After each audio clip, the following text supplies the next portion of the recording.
لله رب العالمين وصلى وسلم وبارك على سيدنا محمد.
Ça commence.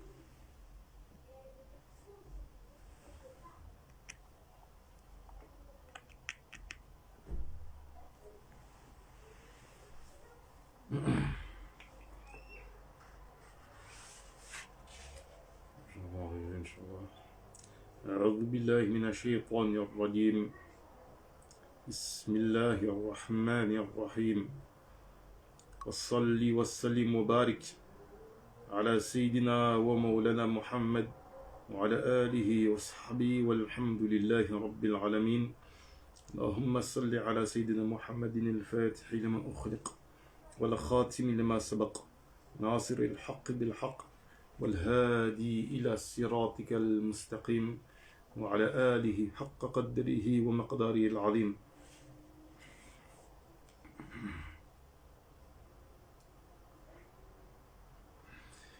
On avait terminé la dernière fois, en fait, on évoquait le cas du fait de l'homme malade, la femme malade qui se marie et les problèmes que ça posait. Il y avait un certain nombre de détails assez techniques dans lesquels on n'était pas rentré pour ne pas alourdir le nombre d'informations. Mais en résumé, la chose est la suivante, c'est que la bonne santé est clairement une condition pour qu'un mariage soit validé. Par conséquent,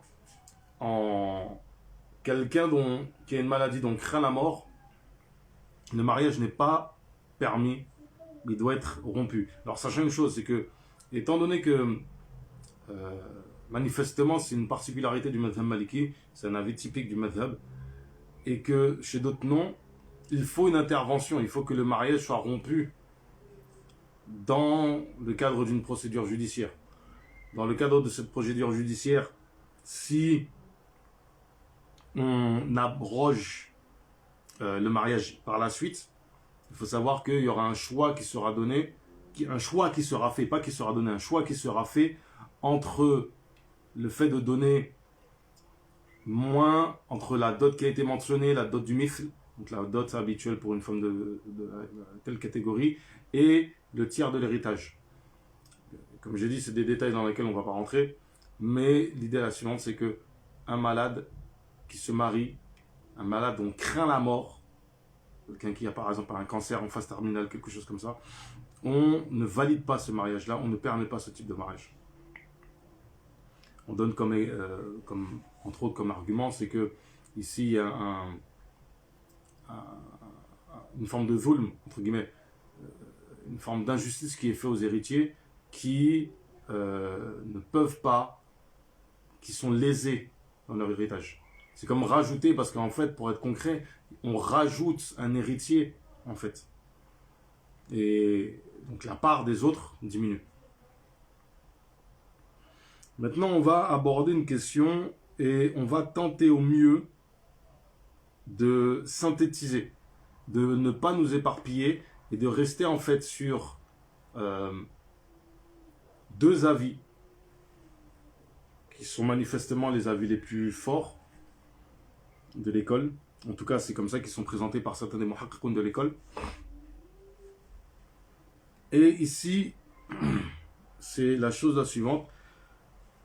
Al-Khamis, donc la cinquième condition de l'istiqrar, Al-Kafa'a. Al-Kafa'a, on peut le traduire par l'idée d'équivalence, le fait de suffire, que l'un suffise à l'autre. Al-Kafa'atu haqqul mar'ati wal-awliya, fa in ittafaqat ma'hum ala tarkiha ma 'ada l'islam jaz. Alors là, on va essayer de littéralement de faire un charh, c'est-à-dire vraiment d'ouvrir en fait toutes les informations qu'on a ici, tant que faire se peut, mais tout en restant de manière assez synthétique, parce que l'idée ici, c'est surtout de faire une introduction à ce chapitre-là, et de donner en fait des, comme je disais lorsqu'on avait fait l'introduction, des outils de compréhension et même des outils de méditation. La première des choses, c'est que dans la kafa'a, il y a deux choses qu'il faut comprendre. La première, c'est la kafa'a en matière de din, de religion. La deuxième, c'est la kafa'a dans les défauts. La kafa'a dans la religion, c'est la question sur laquelle, au final, il y a une grosse divergence chez les muhaqqiqoun de l'école. Mais vraiment une très très très très grosse divergence. On va trouver dans le Mukhtasar de Khalil ce qui fait comprendre, et c'est ça que dit ici l'imam, que ceci est un droit des deux, du wali et de la femme. Qu'est-ce que ça veut dire? Ça veut dire que si l'un n'est pas d'accord, il y a intervention. C'est-à-dire il faut qu'ils se soient mis d'accord sur l'idée que la kafa'a ne soit pas respectée pour que le mariage puisse être validé. Puisse être validé, mais a posteriori, évidemment. C'est-à-dire que si l'un des deux porte plainte en disant non, je ne suis pas d'accord et s'est marié avec quelqu'un qui n'est pas d'équivalence avec elle dans le din, on va expliquer cette idée d'équivalence dans le din. À ce moment-là, effectivement, le wali porte plainte et l'histoire fait qu'on va annuler le mariage. Ou inversement, un wali, et là c'est le sens apparent de la parole, c'est que même le wali mouchbir, c'est-à-dire même le wali qui peut contraindre sa fille, la fille pourrait aller porter plainte et dire mon père veut me marier avec un fasiq. Donc je ne veux pas être marié avec ce mec-là. Donc là on va devoir définir certains concepts. La notion de fisq, el fasiq, c'est une notion que beaucoup de personnes au final ne comprennent pas et ne comprennent pas qu'on puisse les utiliser dans un certain nombre, dans un certain cadre. Le fisq, pour faire très très simple, c'est l'idée d'être dévoyé, c'est l'idée d'être s'écarter de la bonne voie.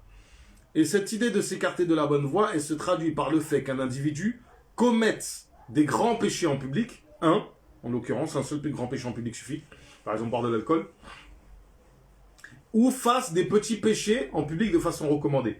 Exemple typique, dans le madhhab maliki, c'est haram de se raser la barbe. Quelqu'un qui a l'habitude de se raser la barbe, il perd sa adala, c'est-à-dire qu'il perd il va le considérer comme fasiq. Parce qu'en fait, c'est en lien avec la notion de péché au final, grand ou petit. Donc quelqu'un qui n'est pas connu, par exemple, dans nos quartiers, c'est assez évident que on sait que quelqu'un ne prie pas, par exemple. C'est assez facile de le savoir. Et qu'on veut le marier à une fille, et que la fille dit non, mais c'est pas possible, on ne peut pas me marier avec un mec comme ça, les gars prient pas. La fille peut aller porter plainte. Et dans ce cas-là, le mariage est invalidé.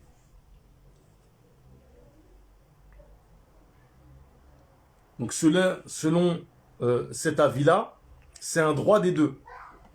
Selon cet avis, c'est un droit des deux. De l'homme, du wali, et de la femme. Cependant, en fait, il y a une grosse divergence sur cette question-là. C'est-à-dire que certains ont dit que c'est un droit du wali mujbir uniquement. Et donc il peut tout à fait marier sa vie avec qui il veut, on ne peut rien lui dire. Un autre avis dit que, et donc cet avis-là dit que ce serait le wali mujbir, c'est son avis, et cet avis-là, son implication, c'est que la femme qu'il est Royal Mujbira, donc par exemple la Fayyib, elle, c'est son droit en fait qu'elle peut se débarrasser. Donc une femme qui a déjà été mariée ou qui est veuve pourrait très bien dire, bon bah je me marie avec un tel. Ouais mais lui c'est un voyou, vendeur de drogue, je sais pas trop quoi. Ouais mais c'est pas mon problème, j'aime bien, il est beau, il est mignon, je veux me marier avec lui. Et on peut rien lui dire. Et le pire c'est que dans cette avis-là, qu'est-ce qu'il faut comprendre? C'est que lorsqu'une femme demande à se marier avec un homme, et que cet homme-là est vu comme un empêchant, soit on le force à marier, soit on passe à l'autre wali. Donc par exemple pour des sœurs, je pense aux convertis, mais surtout je pense aux sœurs qui ont déjà été divorcées. Faut comprendre que dans votre situation, vous voulez vous marier avec un individu. Attendez, ça a coupé en fait. Pourquoi ça a coupé? 30 secondes. Ramenez-moi le chargeur là de iPad. Quand c'est un truc, c'est pas possible, Et donc, dans le cas de la femme qui est divorcée ou qui est veuve et qui voudrait se marier avec un individu, si le père refuse, pour X ou Y raison, je vous avais dit d'arrêter de toucher à ça. Si le père refuse pour X ou Y raison, elle peut très bien passer à son frère et ainsi de suite dans l'ordre connu en fait des walis.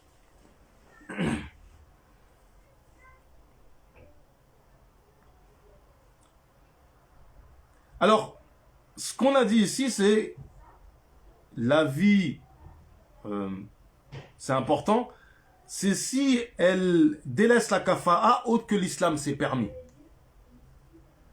Donc le sens apparent, ça serait que ça serait licite pour une femme qui s'est débarrassée de son droit, pour un wali qui s'est débarrassé de ce droit-là, de la marier avec un fasiq.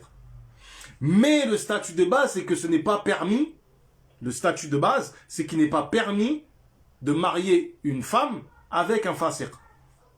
L'inverse, c'est possible. Un homme peut se marier avec une fasiqa parce qu'on considère qu'elle va suivre son mari et donc qu'elle va se redresser.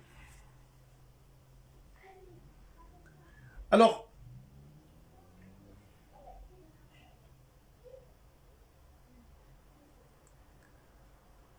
même dans le cas de la vie mashhour, en réalité, il est dit que le juge doit intervenir pour que cette situation n'ait pas à advenir. Parce que normalement, en fait, on n'a pas à mettre une musulmane pieuse, surtout quand elle est pieuse, avec un fasiq. On entend ici par pieux le simple fait de prier à l'heure, etc., ce genre de choses.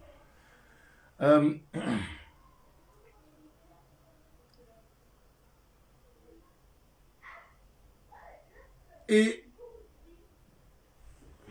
ça, c'est dans le cas où on sait qu'il y a préservation de la fille et même de ses droits et de sa religion. Donc, a fortiori, si on soupçonne qu'il n'y a pas préservation de ses droits et de sa religion, c'est obligatoire en fait. Ça, il n'y a même pas de doute dessus qu'il faut séparer. Cependant, il y a un avis qui s'oppose à celui-là, qui est l'avis, entre autres, d'Ibn Majishun dans l'école, et qui est, selon ce que souligne Al-Hattab dans son char de Khalil, qu'il considère comme étant le rajih, c'est que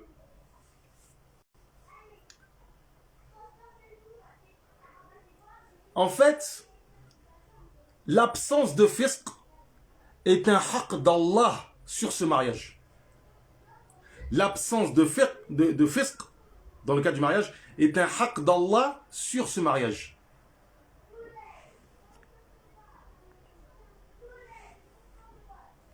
Par conséquent, c'est une obligation d'intervenir pour rompre ce mariage. Une obligation du juge. Et Al-Hattab estime que le sens apparent dit que ce qui est apparent, ça serait le rajih dans l'école. De toute cette divergence, lorsqu'on va lire certains shuruh de Khalil, le mu'tamad, l'avis sur lequel on donne la fatwa, c'est celui que j'ai dit en premier, qui serait que finalement la femme peut se désister de son droit.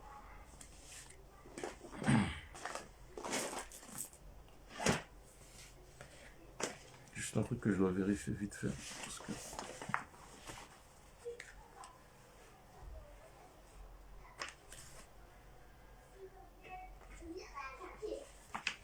Et donc ça serait effectivement le mu'tamad in fine, serait que la femme et le wali qui se mettent d'accord, les deux, peuvent délaisser ce droit à la kafa'a. L'autre aspect de la kafa'a serait l'uyub, sur les défauts. Alors, premier des défauts physiques souvent qui est évoqué, c'est l'impuissance de l'homme, ou ce qui est équivalent à l'impuissance de l'homme, comme le fait d'être châtré ou quelque chose comme ça.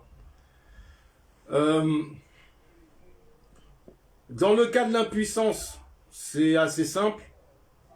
Il y a un délai d'1 an qui est donné à l'homme pour pouvoir, si on espère la bonne santé, c'est-à-dire le rétablissement physique. Et il est même rapporté que si la femme veut rajouter sur ce délai-là, c'est possible.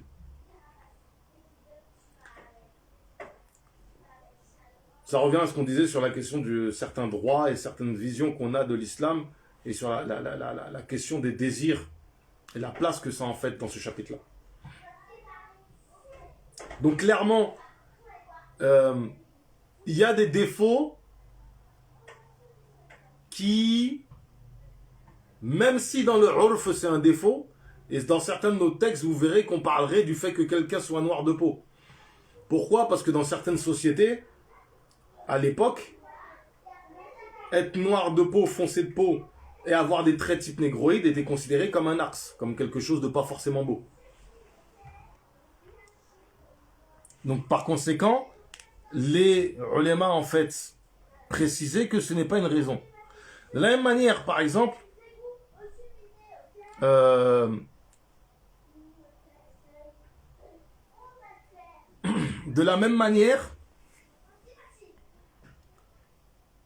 et ça c'est important de le souligner, la qualité d'une femme, c'est-à-dire qu'une femme soit vierge, ce n'est pas un défaut de base. Une femme qui se marie avec une vierge, ce n'est pas un défaut du tout. Et donc ce n'est pas une raison de khiyar, parce que ici, la question de la kafa'a évoque une question, une mas'ala qu'on appelle el-khiyar. El-khiyar, c'est quoi ? C'est le fait que on annule le mariage. C'est un choix qui est donné, principalement à la femme ou à l'homme, en fait, de rompre le contrat de mariage, de faire une séparation. Et donc, ce principe de khiyar, de choix qui est donné, là, il y a tout un détail. Là, franchement, je serais incapable de vous faire des mas'ala comme ça de tête. Parce qu'il y a vraiment, il y a tout un développement. Quand vous allez dans Khalil, c'est un développement, c'est tout un chapitre, c'est super technique. Donc, c'est du droit, concrètement. On est sur du droit pur.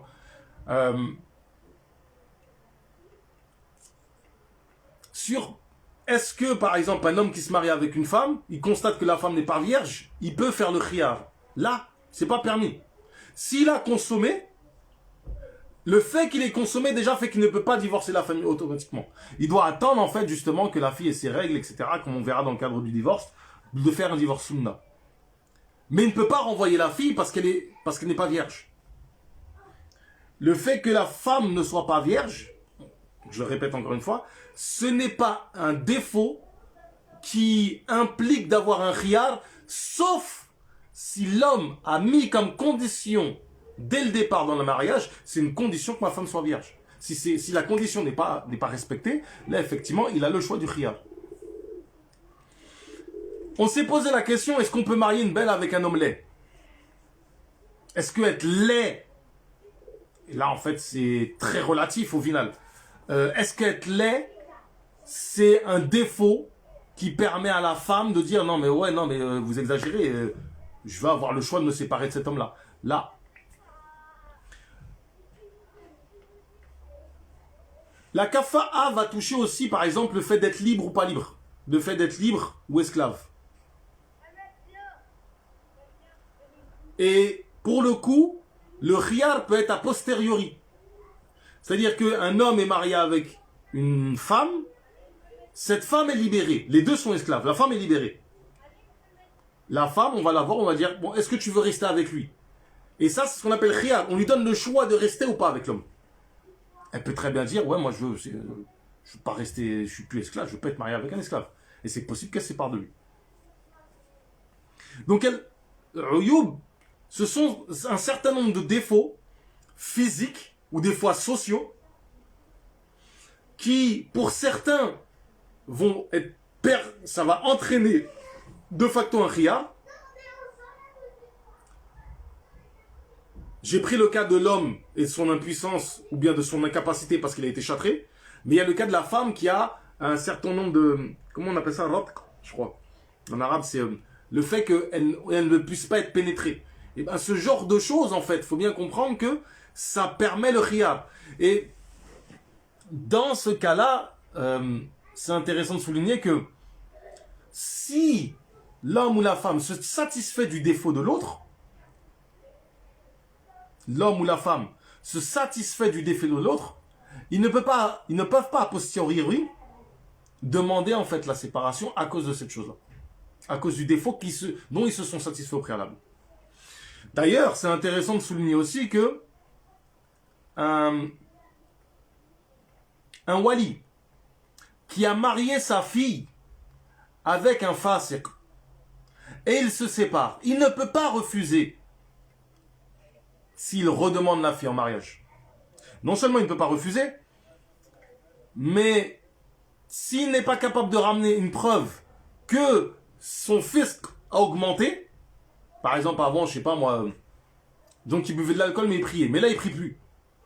Là il peut dire non, je vais pas donner ma fille à ce gars-là, bon avant j'espérais qu'il arrête l'alcool parce qu'il priait, etc. Mais là c'est mort, c'est pas possible. Là c'est possible. Mais par contre, le fait qu'il ait, dans un premier temps, retiré son droit, selon l'avis qui est retenu, qui est mu'tamad, qui est rapporté dans plusieurs textes en mettant le mu'tamad, il ne peut pas revenir dessus.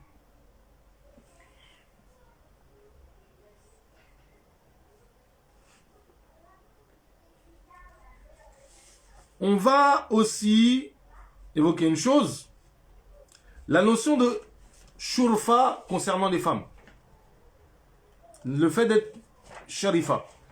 Alors pour les femmes, dans ce chapitre-là, la notion de sharif, de tashrif, le fait d'être sharif, d'être sharifa pour une femme, ça va être 4 qualités. Et il suffit qu'une femme ait 2 de ces qualités. Certaines personnes ont dit une seule suffit, mais en général, ce qu'on trouve, c'est 2 qualités sur 4. Premièrement, la beauté.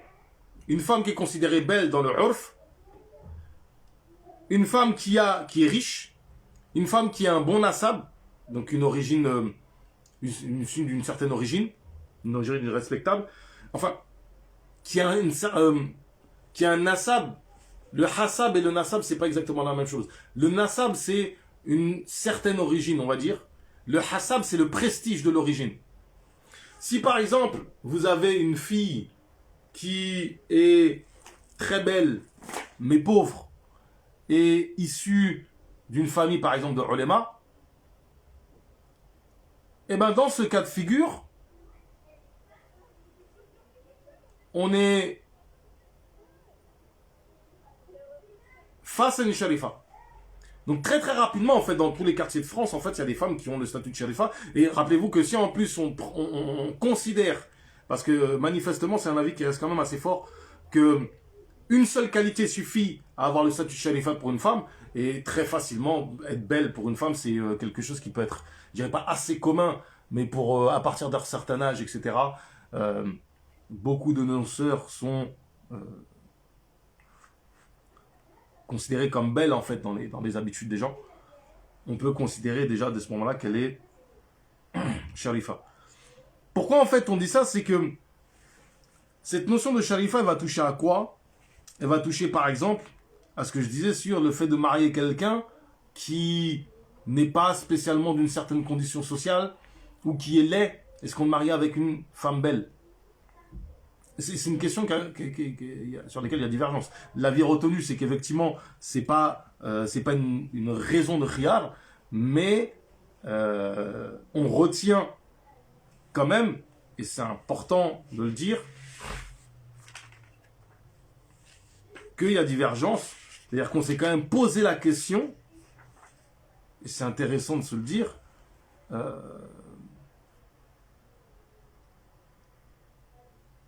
que la question en fait de l'équivalence dans la beauté a été posée. Alors, on va quand même revenir sur la question de Uyub, des défauts. Et il y a des défauts qui sont, on va dire, communs. Le fait d'être fou, l'homme et la femme, ça peut leur arriver. Certaines maladies physiques, la lèpre, certaines maladies, déformations, le baras, et à ce qu'on appelle l'éléphantiasis, etc. Certaines maladies, certaines malformations physiques, notamment en fait sur l'impossibilité de pénétrer une femme, qui est un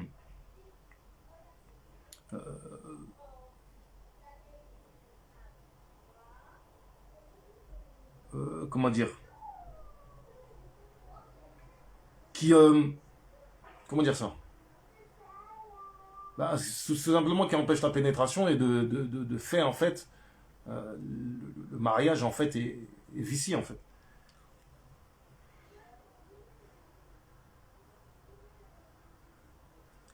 Et pareil, ce qui est spécifique à l'homme, donc on avait dit en fait le fait d'être castré, d'impuissance, etc. La mauvaise haleine,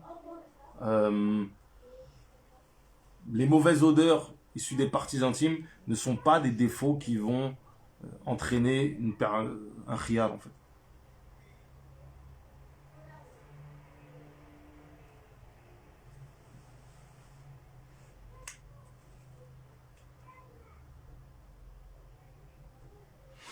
Il y a un détail qui est évoqué qui est intéressant, parce qu'en fait il y a une petite divergence qui est évoquée chez Khalil. C'est le fait que, est-ce que quelqu'un par exemple qui est pauvre, est-ce que la mère peut intervenir? Et c'est pas, manifestement c'est surtout sur la pauvreté, le sens apparent c'est que ça serait limité à ça.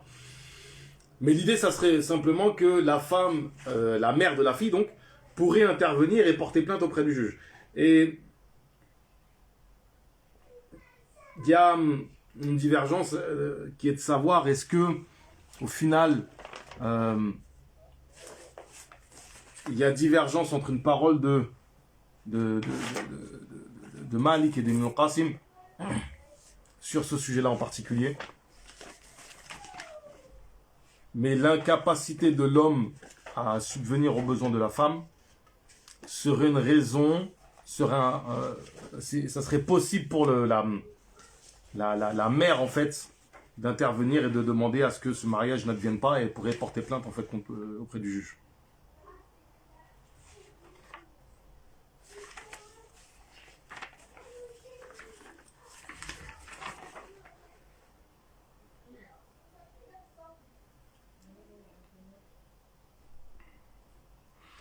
En fait, l'idée c'est que, est-ce que ça serait mutlaq?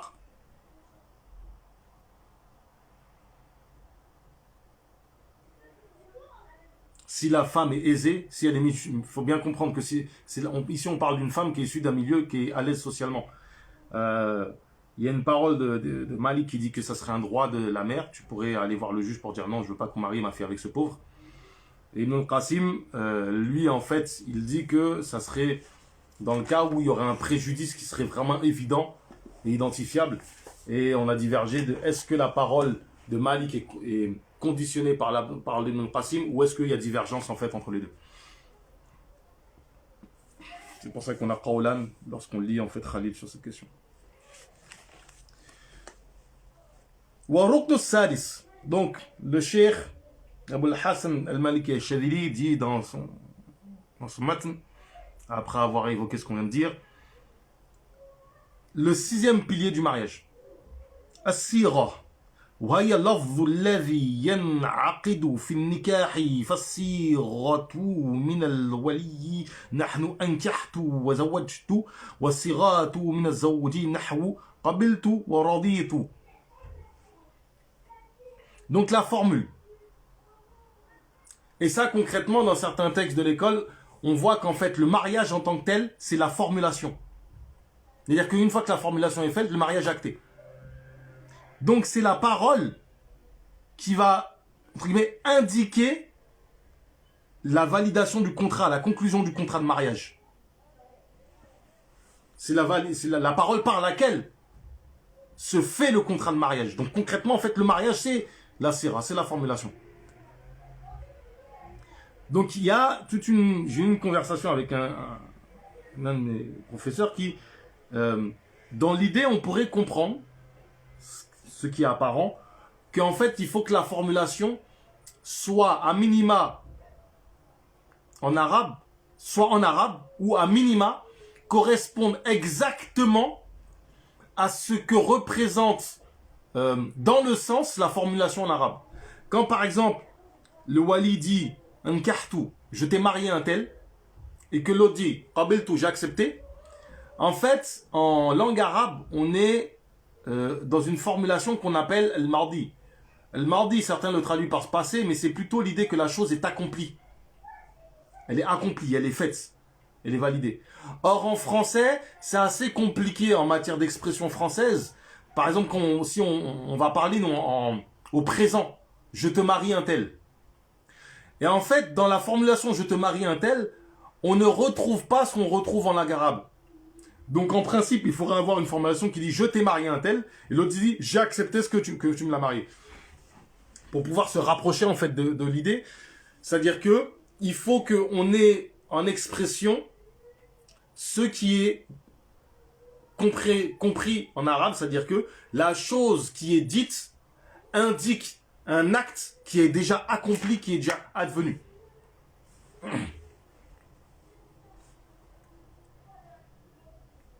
Donc, là, il y a deux choses à préciser parce que ensuite, là, on a abordé le mariage, les rukn et tout ça, et après cela, on va aborder en fait al-khidba.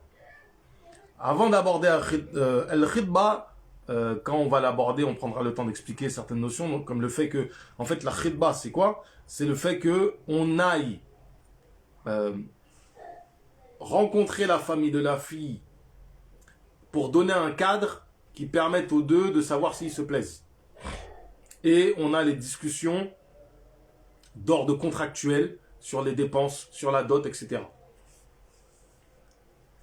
Pourquoi j'évoque la khidba? C'est parce qu'en fait, entre la khidba et le nikah, il y a une divergence qui est rapportée dans les textes. Manifestement, je n'ai pas demandé de détails, mais c'est ce qui semble assez évident parce que dans beaucoup de pays qui sont pourtant malikis, c'est pas comme ça que ça se passe. C'est qu'en fait, il y a un ordre mandoub dans la formulation. Ce qui est mandoub, qui est rapporté dans le texte, c'est que le wali introduit le mariage par la formule Ankahtu, je te marie un tel, et que le prétendant, lui, accepte. C'est pour ça qu'on parle de ijab wa qaboul, la demande et l'acceptation.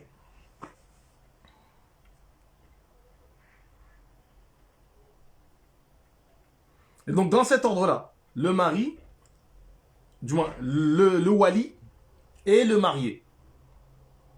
À l'inverse de la khidba, où c'est l'inverse, où c'est le wali qui commence, du moins c'est le marié, le prétendant qui commence à s'exprimer, et ensuite c'est le wali qui va s'exprimer. En faisant une chose que c'est pas directement dit ici, mais c'est mandoub de manière générale. En fait, lorsqu'on commence justement un discours comme ça, qui est important, notamment qui est religieux, vous connaissez la formule, quand une affaire est importante, le hadith, une affaire qui est importante dans la religion, qui ne commence pas par le zikr d'Allah, il y a peu de bienfaits dedans. Donc en fait, c'est mandoub. Et vous voyez ça des fois, ça me fait rigoler parce que une fois, il y avait eu un mariage comme ça, et pour le coup, c'était des peuls, Tidjani. Et au début de la formulation, d'ailleurs même les mourides le font, on récite la Fatiha et on fait des salatu ala nabi. Et un mec qui était là, avec plus ou moins wahhabi, salafi, bizarre, qui connaît pas grand chose, qui dit ouais c'est une bid'a et tout ça. Mais en fait les gens savent pas, mais c'est normal, quand tu tiens un discours, c'est mandoub. un discours important, c'est mandoub de commencer par le zikr d'Allah. Donc c'est tout à fait normal et il est commun, habituel, même c'est poli on pourrait dire, c'est même mandoub. Lorsque vous commencez une khidba, par exemple vous êtes un prétendant, vous allez voir le père, أعوذ بالله من الشيطان الرجيم بسم الله الرحمن الرحيم وصلي وسلم وبارك على سيدنا محمد وعلى آله والحمد لله رب العالمين. Au moins ça, minimum. Et là, vous commencez votre demande. Je suis venu demander la main de votre fille, etc. Est-ce que c'est possible que je puisse m'asseoir, échanger avec elle, etc. Alors, maintenant, dans le cadre du mariage, si on suit les habitudes, on suit ce qui est dans les textes, normalement, le wali dit أعوذ بالله من الشيطان الرجيم بسم الله الرحمن الرحيم وصلي وسلم وبارك على سيدنا محمد وعلى آله والحمد لله رب العالمين أنكحت فلان. Je te marie à tel. etc. أعوذ بالله من الشيطان الرجيم بسم الله الرحمن الرحيم وصلي وسلم وبارك على سيدنا محمد وعلى آله وصحبه والحمد لله رب العالمين رضيت وقبلت. Alhamdulillah, et la chose en fait est actée. Et le mariage, c'est juste ça. C'est juste cette formulation-là. Est-ce que on évoque la dot lors du contrat? C'est même double, c'est une bonne chose de le faire. C'est une excellente chose de le faire.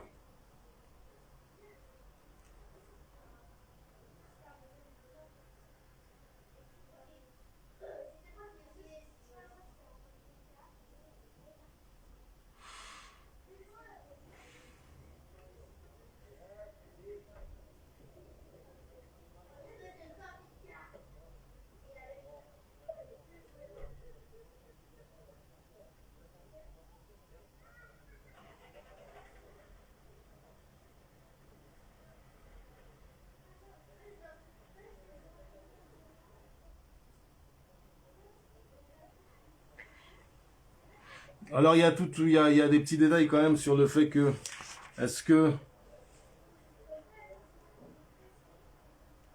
dans la formulation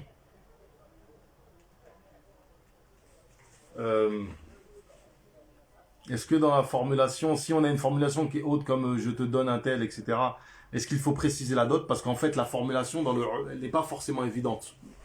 Donc il faut préciser la dot pour qu'on sache que c'est un contrat. On a rapporté de Malik que ce n'est pas valable, mais manifestement beaucoup de ulama ont considéré que ça l'était, notamment des autorités comme le Jumhur.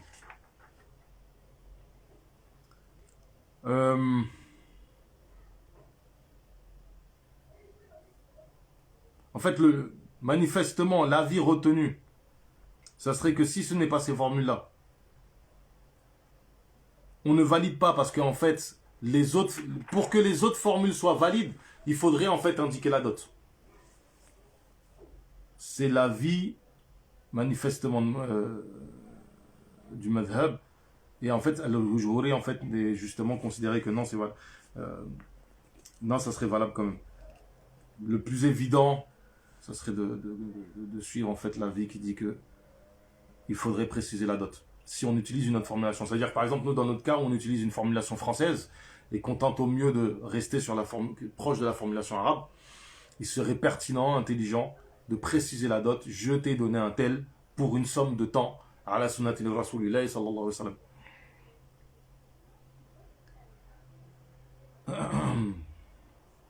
Alors, tout ce qui est signe, pour quelqu'un qui est par exemple qui est muet, ou l'écrit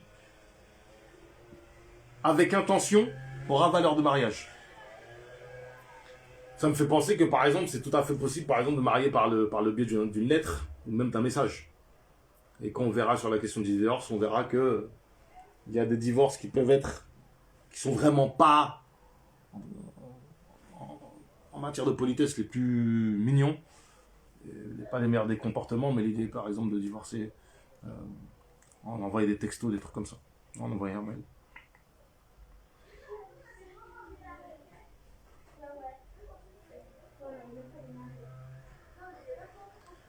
Donc en dehors des formules qui ont été évoquées là, ce n'est pas valable.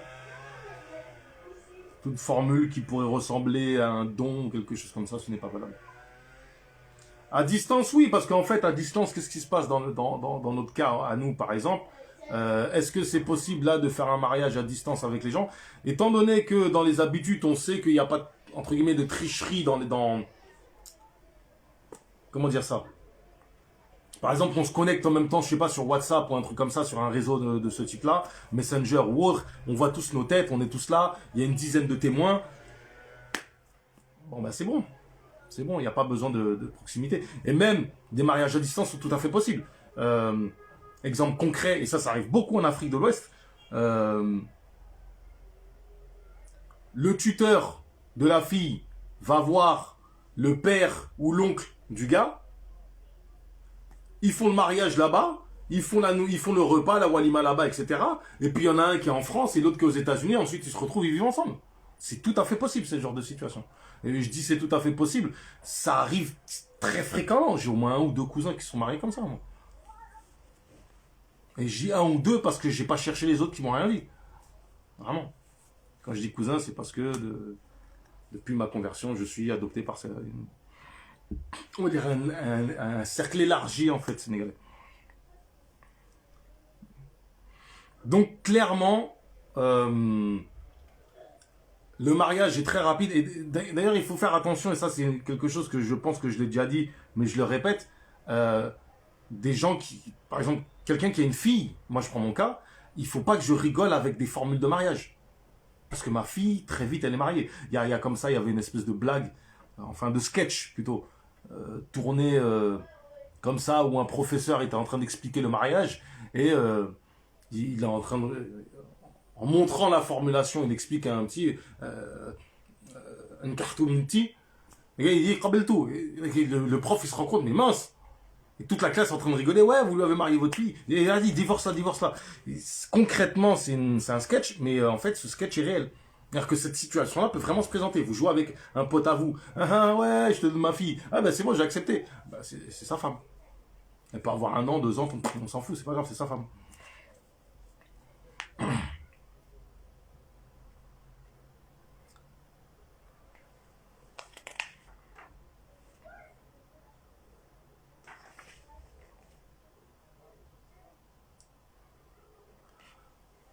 Inch'Allah, s'il y a des questions, parce qu'on va pas commencer maintenant en fait la question de la khidba et le fait de prendre le pas l'un sur l'autre.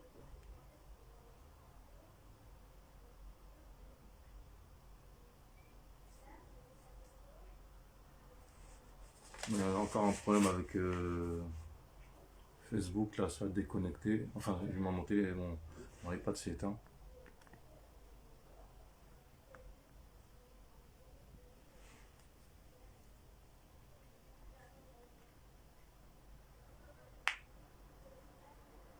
Donc si c'est bon pour tout le monde, Rabbi zidna ilman wa amalan wa adaban wa fahma wa hab lana ya karamu fi tilawa khayran kathira minka wal halawa.